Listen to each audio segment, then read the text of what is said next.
નમસ્કાર, good morning. જીવનની અંદર બે વસ્તુનો નિયમ છે, કાં તો આપીને જાઓ અને કાં મૂકીને જાઓ. આપીને જાઓ સારા શબ્દો, સારો વ્યવહાર અને સારી દેખરેખ ને સારી રીતભાત આપીને જાઓ.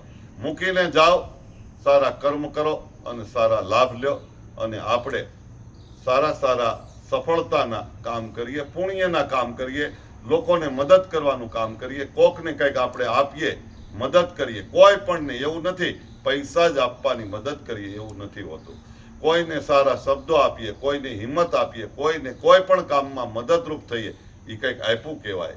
આપવાથી ઓટોમેટિક આવવાનું અનેક જગ્યાએથી ચાલુ થાય છે. એટલે આપણે અહીંયા કંઈક મૂકીને જઈએ, આપીને જઈએ, જિંદગી સરસ મજાની બને છે. મહેકતી ધમકતી ખુશીઓથી ભરેલી જિંદગીને બનાવવા માટે કંઈક આપો અને કંઈક મૂકીને જાઓ સારા કામ. આ વિડીયો દરેક લોકો સુધી શેર કરો. અમારી યુટ્યુબ ચેનલને સબસ્ક્રાઇબ કરી દેશો. આપ સર્વને સુરત કામરેજથી ગઢિયા સાહેબના દંડવત પ્રણામ. દિલથી ખૂબ ખૂબ ધન્યવાદ. ખૂબ ખૂબ ધન્યવાદ.